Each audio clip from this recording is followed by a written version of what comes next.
ഇവിടെ വന്ന നികുതി വരുമാനം എവിടെ പോയി? നികുതിയേതര വരുമാനം എവിടെ പോയി? അതൊക്കെ വകമാറ്റി ചെലവഴിച്ചു. നമ്മൾ ധനവകുപ്പിനെ കുറ്റപ്പെടുത്തിയിട്ട് ഒരു കാര്യവുമില്ല. ധനവകുപ്പിൽ തന്നെ കൈയിട്ട് വാരാൻ എല്ലാ വകുപ്പുകളെയും സമ്മതിക്കണം. അഥവാ ഓരോ വകുപ്പിന്റെയും പണം അതത് വകുപ്പുകൾ തീരുമാനിച്ച് ചെലവഴിക്കണം എന്നുള്ള രീതിയിലാണല്ലോ ഇപ്പോൾ ഭരണപരിഷ്കാര കമ്മീഷൻ റിപ്പോർട്ട് വന്നിരിക്കുന്നത്. അത് വലിയ അപകടമാണ് ഒരു സംസ്ഥാനത്തിന് വരുത്തി വെക്കുക. അതായത് ഒരു ധനകാര്യ വകുപ്പ് നന്നായി മേൽനോട്ടം നടത്തി മാത്രം ധനവിനിയോഗം നടത്തേണ്ട ഇടത്താണ് ഇങ്ങനെയുള്ള ധനപ്രതിസന്ധി ഇപ്പോൾ നിലനിൽക്കുന്നത്. അപ്പോൾ ധനവകുപ്പിന് അവിടെ കൈകടത്താനും അവകാശമില്ലാത്തൊരവസ്ഥ വന്നാൽ എന്തായിരിക്കും സംസ്ഥാന ധനപ്രതിസന്ധിയുടെ ആഴം എന്ന് നമുക്ക് മനസ്സിലാക്കാവുന്നതേ ഉള്ളൂ. അപ്പൊ അങ്ങനെ ഈ ധനപ്രതിസന്ധിയിൽ ഉഴലുന്ന സമയത്ത് വകമാറ്റി ചെലവഴിക്കുന്നു എന്നുള്ള ആ വലിയ ദുര്യോഗ, ആ വലിയ എന്താ പറയുക, അതായത് ഭരണതന്ത്രജ്ഞതയില്ലായ്മ, ഭരണ മികവില്ലായ്മ, അതാണ് അവിടെ ശരിയായിട്ട് നമ്മൾ കാണുന്നത്. അതായത് ഓരോ വകുപ്പിന്റെയും പണത്തിൽ കൈയിട്ട് വാരാതെ അതത് വകുപ്പിന് അർഹിക്കുന്നത് കൊടുത്ത്, ഒരുപക്ഷെ ചെറിയ ഒരു പൂളിൽ നിന്നായിരിക്കും എടുത്ത് വിളമ്പേണ്ടത്, പക്ഷെ എങ്കിലും എല്ലാ പാത്രങ്ങളിലും അത് എത്തിച്ചേരണം. അതാണ് യഥാർത്ഥത്തിൽ ഒരു വീട്ടമ്മ ചെയ്യുന്ന വിളമ്പൽ എന്ന് പറയുന്നത്. അപ്പൊ എല്ലാ പാത്രത്തിലും എത്തിച്ചേരത്തക്ക രീതിയിൽ വിളമ്പിയാൽ ഒരു വകുപ്പും പണമില്ലാതെ അതായത് ഉള്ള ഞെരുക്കം എല്ലാ വകുപ്പുകൾക്കും അനുഭവപ്പെടും, പക്ഷെ പല വകുപ്പുകളും ഒന്നുമില്ലാതെ ഞെരുങ്ങുന്ന ഒരവസ്ഥ ഉണ്ടാവുകയില്ല. അപ്പൊ ഇപ്പൊ നമ്മൾ നോക്കുകയാണെങ്കിൽ നമുക്കറിയാം പല അതായത് ഈ വകുപ്പുകൾക്ക് പണം കൊടുക്കുന്നതിന് പകരമാണല്ലോ LDF ഗവൺമെന്റ് ഒരു പുതിയ സിസ്റ്റം തന്നെ 2006 ഇവര് ഭരണത്തിൽ വന്നപ്പോൾ കണ്ടുപിടിച്ചത്. മിഷൻ മോഡിലേക്ക് പ്രവർത്തനങ്ങൾ മാറ്റുക. ഉദാഹരണത്തിന് നമുക്കറിയാം എത്രയൊക്കെ മിഷൻ മോഡുകളുണ്ട്. ആർദ്രം, ലൈഫ്, ഇങ്ങനെ പോകുന്നു മിഷൻ മോഡുകൾ. അപ്പോൾ ഈ പല വകുപ്പുകളിലേക്ക് ചെല്ലേണ്ട പണമാണ് ആർദ്രം മിഷനിലേക്ക് അല്ലെങ്കിൽ ലൈഫ് മിഷനിലേക്ക് ഒക്കെ പോകുന്നത്. അത് മാത്രമാണോ? എന്നിട്ട് എന്താ സംഭവിക്കുന്നത്? എന്നിട്ട് ഗവൺമെന്റ് വിചാരിക്കുന്ന എന്ന് പറഞ്ഞാൽ ആരാണെന്ന് നിങ്ങൾക്ക് ഊഹിക്കാമല്ലോ. ഗവൺമെന്റ് വിചാരിക്കുന്ന പോക്കറ്റുകളിലൊക്കെ പണം എത്തിച്ചേരാൻ വേണ്ടി ഈ മിഷൻ മോഡിലെ പ്രവർത്തനമൊക്കെ പുറം കരാറുകാർക്ക് കൊടുക്കുന്നു. അങ്ങനെ പുറം കരാറുകാർക്ക് കൊടുക്കുന്ന മിഷൻ മോഡിലെ പ്രവർത്തനങ്ങൾക്ക് എന്ത് സംഭവിക്കുന്നു എന്ന് നമ്മൾ AI ക്യാമറ ഇടപാടിൽ കണ്ടതാണ്. അതുപോലെ ലൈഫ് മിഷൻ പദ്ധതിയുടെ ഇടപാടിൽ കണ്ടതാണ്. എല്ലാ ഇടപാടുകളും ഇങ്ങനെ തന്നെയാണ്.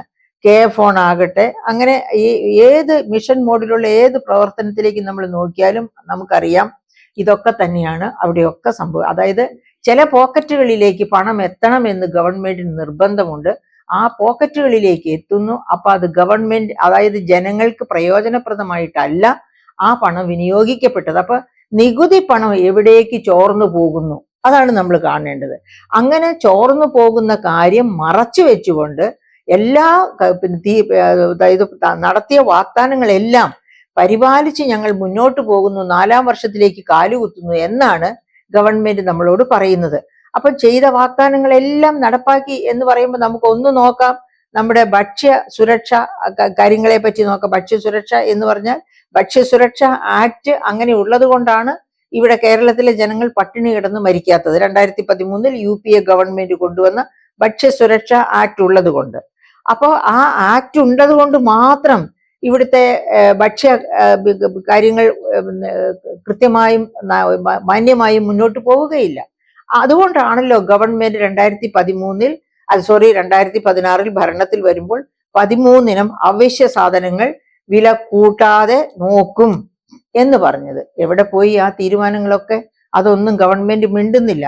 അതായത് നമുക്കറിയാം ക്രിസ്മസ് കാലത്തോ ഓണക്കാലത്തോ, ക്രിസ്മസ് കാലം പോട്ടെ, ഓണക്കാലം എല്ലാവരും ഒരുപോലെ ആഘോഷിക്കുന്ന ഒരു മേളയാണ്.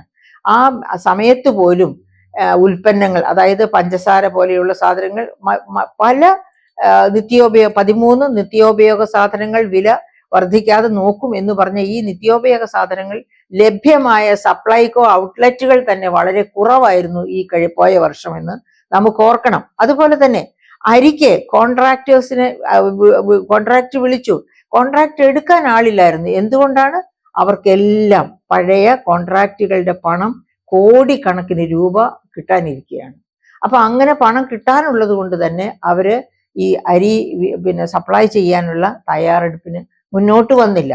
അവസാനം 15,000 ടണ്ണൊക്കെ ചോദിക്കുന്നിടത്ത് 5,000 ടണ്ണൊക്കെയാണ് വന്നത്. അവിടെ തന്നെ അപകടമുണ്ട്. കാരണം ഭക്ഷ്യസുരക്ഷ എന്ന് പറഞ്ഞാൽ നല്ല അരിയാണെങ്കിലും അതുപോലെ വെജിറ്റബിൾസ് ആണെങ്കിലും മറ്റുള്ള എല്ലാ പ്രൊവിഷൻസ് ആണെങ്കിലും നമുക്ക് ക്വാളിറ്റി ഉള്ളത് കിട്ടണം. ക്വാളിറ്റിക്ക് ഉറപ്പുണ്ടാകണമെങ്കിൽ കൃത്യമായിട്ട് അവർക്ക് കൊടുക്കേണ്ട പണം സമയാസമയം കൊടുത്തിരിക്കണം. അല്ലെങ്കിൽ ഒരിടത്തും ചെലവാകാത്ത തരത്തിലുള്ള അരിയും പ്രൊവിഷൻസും മറ്റ് സാധനങ്ങളുമായിരിക്കും കേരളത്തിൽ വിറ്റഴിക്കപ്പെടുന്നത്. അതിൻ്റെ ഇരകളാകുന്നത് ഇവിടുത്തെ പാവപ്പെട്ട കുടുംബങ്ങളായിരിക്കും. പണക്കാര് ഈ റേഷൻ കടയിലെ സാധനം ആയിരിക്കില്ല മേടിക്കുന്നത്. അപ്പൊ ഇതൊക്കെ മനസ്സിൽ ഓർക്കാതെയാണ്. അത് മാത്രവുമല്ല, സപ്ലൈകോ ഔട്ട്ലെറ്റ് വഴി സാധനങ്ങൾ കൊടുക്കുന്നില്ലായിരുന്നു, പകുതി കിട്ടുന്നില്ലായിരുന്നു. അവസാനമായപ്പോഴത്തേന് സപ്ലൈകോ പൂട്ടിപ്പോകുമെന്നൊരവസ്ഥ, സിവിൽ സപ്ലൈസ് തന്നെ പൂട്ടിപ്പോകുമെന്നൊരവസ്ഥ വന്നപ്പോഴാണ് ഏതാനും ഉൽപ്പന്നങ്ങൾ മാത്രം ഇനി ആ പഴയ അതിന്റെ വില വർദ്ധിപ്പിച്ചു. 50% മുതൽ 100% വരെ വില വർദ്ധിപ്പിച്ചു. അതിനുശേഷം തന്നെ പലതും സപ്ലൈകോയിലെ ഈ 13 ഉൽപ്പന്നങ്ങളുടെ പട്ടികയിൽ ഉൾപ്പെടുത്താതെയായി, ഔട്ട്ലെറ്റുകളിൽ അതൊന്നും കിട്ടാതെയായി. അങ്ങനെ സപ്ലൈകോയെ നിലനിർത്താൻ വേണ്ടി തന്നെ വളരെയധികം കഠിന പ്രയത്നം നടത്തുന്ന ഒരവസ്ഥയാണ് നമ്മൾ ഈ പോയ വർഷം കണ്ടത്. എന്നിട്ടാണ് പറയുന്നത് ഈ പ്രോഗ്രസ് വളരെ ഹൈ ആയിരുന്നു എന്നുള്ള മട്ടിൽ വലിയ കയ്യടി കിട്ടത്തക്ക പ്രോഗ്രസ് ആയിരുന്നു ഞങ്ങൾ നേടിയത് എന്നൊക്കെ ഗവൺമെന്റ് വീമ്പിളക്കുന്നത്. അപ്പൊ അങ്ങനെ പറയുമ്പോഴാണ് നമ്മൾ ഓർക്കേണ്ടത്, സിവിൽ സപ്ലൈസ് വഴി വിതരണം തടസ്സപ്പെട്ടു, ഗവൺമെന്റിന് വാക്കുപാലിക്കാൻ പറ്റിയില്ല എന്ന് പറയുമ്പോൾ നമ്മൾ ഓർക്കേണ്ടതാണ് ഈ വർഷത്തെ ഭക്ഷ്യവിലക്കയറ്റം. ഒരുപക്ഷെ കഴിഞ്ഞ ഏതാനും വർഷങ്ങളായി, അതായത് കോവിഡിന് ശേഷം, കോവിഡിൽ നിന്ന് കഷ്ടിച്ചങ്ങ് രക്ഷപ്പെട്ട് കഴിഞ്ഞപ്പോഴേക്കും തന്നെ യുക്രൈൻ വാർ, അങ്ങനെ അത് കഴിഞ്ഞ് ഗാസ, ഇങ്ങനെയുള്ള ഇന്റർനാഷണൽ സിറ്റുവേഷനൊക്കെ വളരെ വ്യത്യസ്തമായി മാറിയതോടുകൂടി വിലക്കയറ്റം, ആഗോള തലത്തിൽ തന്നെ വിലക്കയറ്റം ഒരു പേടി സ്വപ്നമായി. അങ്ങനെ അതിനെ പതുക്കെ എല്ലാ രാജ്യങ്ങളും ചേർന്ന് പതുക്കെ ക്രമമാക്കി താഴേക്ക് കൊണ്ടുവരുന്ന ഒരു ഘട്ടത്തിൽ ഇപ്പൊ ഇന്ത്യയിൽ തന്നെ ഉപഭോക്തൃ വിലക്കയറ്റം 4.83% താണിരിക്കുന്നു. അതായത് നമ്മുടെ മോണിറ്ററി പോളിസി കമ്മിറ്റി ആഗ്രഹിച്ചിരുന്നത് അല്ലെങ്കിൽ ശ്രമിച്ചിരുന്നത് 4%-നും 6%-നും ഇടയ്ക്ക് ഉപഭോക്തൃ വിലകളെ നിയന്ത്രിച്ച് നിർത്തുക എന്നുള്ളതായിരുന്നു. അതിപ്പോ 4.83 എന്ന് വെച്ചാൽ 5%-ന്റെ ചുറ്റുവട്ടത്തിൽ എത്തി നിൽക്കുന്നു. പക്ഷേ അവിടെ അപകടകരമായ ഒരു കാര്യമുണ്ട്. അതായത് ഭക്ഷ്യവിലക്കയറ്റം, ഉപഭോക്തൃ വിലയാണ് 4.83 ഭക്ഷ്യവിലക്കയറ്റം 8.73% ഉയർന്നു നിൽക്കുകയാണ്. അപ്പൊ ഈ ഭക്ഷ്യവിലക്കയറ്റം ഇത്ര ഉയർന്നു നിൽക്കുമ്പോഴാണ് കേരളത്തിന്റെ അവസ്ഥ പരുങ്ങലിലാകുന്നത്. അത് ഗവൺമെന്റിന് എങ്ങനെ നിയന്ത്രിക്കാൻ കഴിഞ്ഞു? ഒരു തരത്തിലും സഹായിക്കാൻ കഴിഞ്ഞില്ല. അതായത് ഗവൺമെന്റ് പറഞ്ഞിരുന്നത് പോലെ 13 നിത്യോപയോഗ സാധനങ്ങൾ വില കയറ്റാതെ കൊടുത്തിരുന്നുവെങ്കിൽ ഇവിടെ അത് പ്രശ്നമായിട്ട് ബാധിക്കില്ലായിരുന്നു. ഇത് പക്ഷേ ഈ വില നിയന്ത്രണം സാധ്യമായില്ല. അങ്ങനെ വില നിയന്ത്രണം സാധ്യമാകാതെ വന്നപ്പോൾ അത് മാത്രവുമാണോ നമ്മൾ അതോട് കൂട്ടിച്ചേർത്ത് വായിക്കേണ്ടത്? ആണ് സാമൂഹ്യ സുരക്ഷാ പെൻഷൻ 5-6 മാസത്തെ കുടിശ്ശിക കിടക്കുന്നു എന്നുള്ളത്.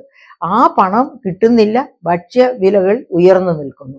അപ്പൊ ഇത് എങ്ങനെയാണ് സാധാരണക്കാരന് കേരളത്തിൽ പിടിച്ചു നിൽക്കാനാകുക?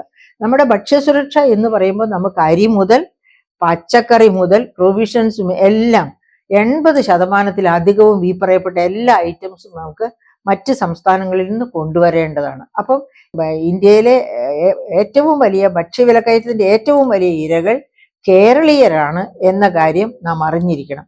അപ്പൊ അത് കഴിഞ്ഞിട്ട് ഗവൺമെന്റ് പറയുകയാണ് എല്ലാം ശുഭസ്യ ശീഘ്രം എന്നും കൂടി പറയാത്തത് ഏതായാലും നന്നായി.